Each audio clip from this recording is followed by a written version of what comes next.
Hello बच्चों। तो आज की इस वीडियो के अंदर जो हमें शुरू करना है वो नया चैप्टर हम शुरू कर रहे हैं, जैसे कि हमने डिस्कस भी किया था कि आज जो हमें यहाँ पर डिस्कस करना है वो हम डिस्कस करेंगे कि जो मैग्नेटिक मटेरियल्स हमारे होते हैं। इससे पहले हमने इलेक्ट्रोस्टैटिक का चैप्टर डिस्कस किया, करंट इलेक्ट्रिसिटी डिस्कस किया, और अब कुछ मटेरियल के बारे में डिस्कस करते हैं जो मैग्नेटिक प्रॉपर्टी रखते हैं, जो चुंबकीय वहाँ पर अपने जो प्रॉपर्टीज़ रखते हैं उनको हम डिस्कस करते हैं। और ये हम जनरली देखते भी हैं कि बहुत सारे जो मटेरियल ऐसे होते हैं जो छोटे छोटे लोहे के पदार्थों को अपनी ओर आकर्षित करते हैं, और इस आकर्षण करने की उनकी जो प्रॉपर्टी है इसी को हम उनकी एक तरीके से चुंबकीय प्रॉपर्टी उसको हम बोलते हैं, मैग्नेटिक प्रॉपर्टीज़ को बोलते हैं। तो पदार्थों के बारे में आज हम डिस्कस करेंगे और बाकी अगली वीडियो में और डिटेल्स में जाएंगे कि जो मैग्नेटिक प्रॉपर्टी मटेरियल के अंदर आती है वो क्यों आती है और कौन इसके लिए रेस्पॉन्सिबल होता है।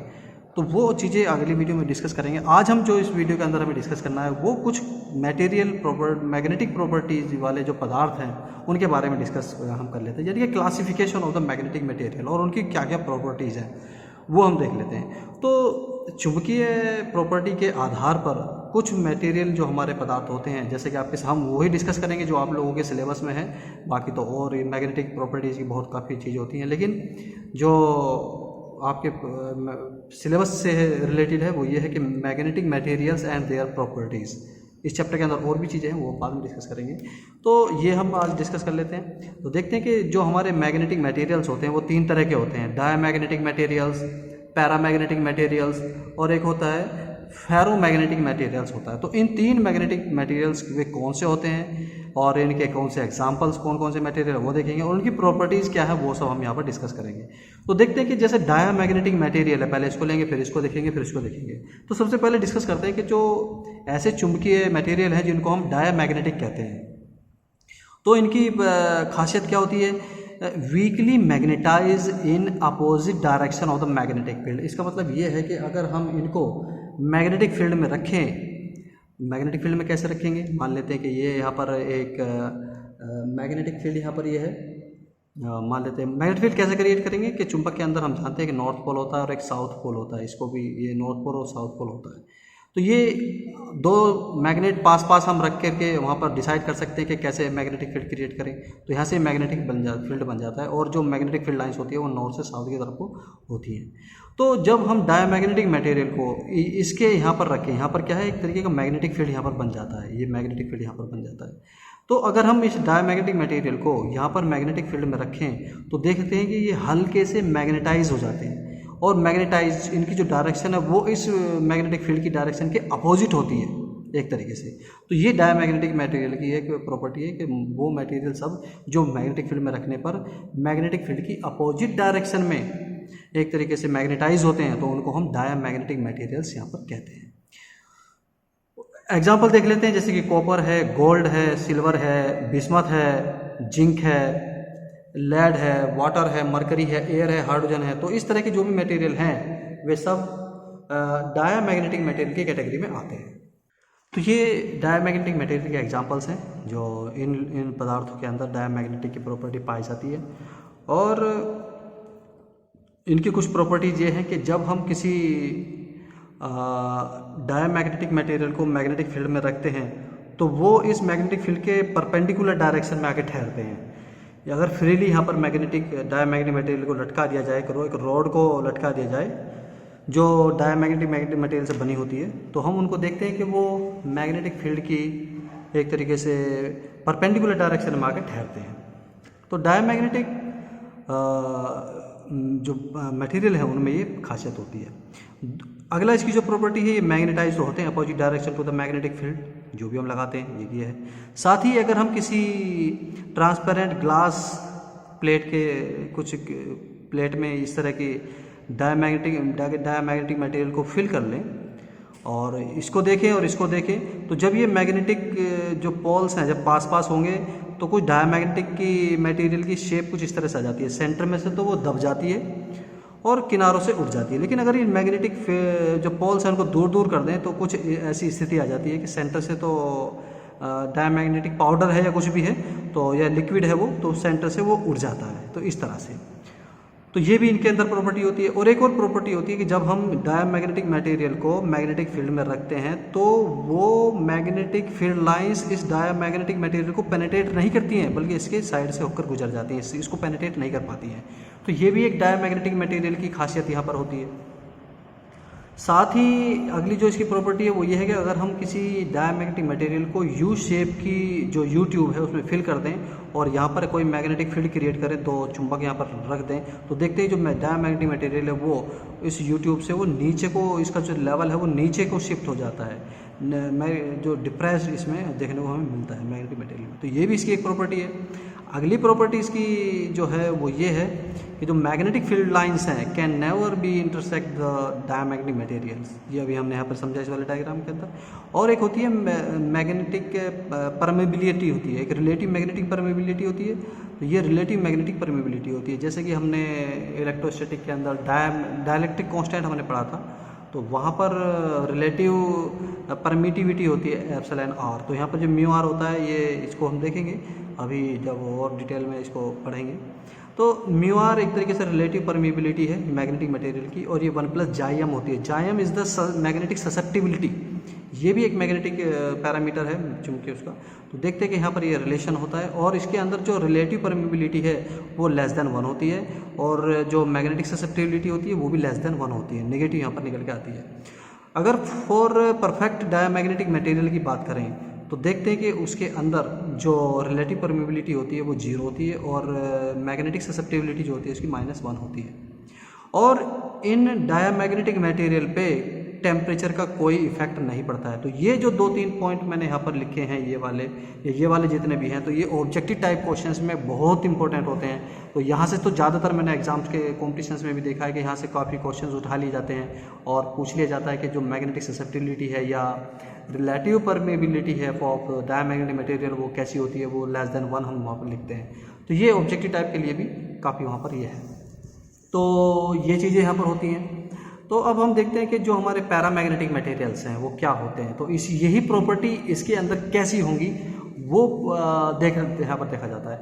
तो पैरामैग्नेटिक मटेरियल वे होते हैं, यहाँ पर क्या देखते हैं हम कि जो ये तो वीकली मैग्नेटाइज होते हैं इन opposite direction of the magnetic field.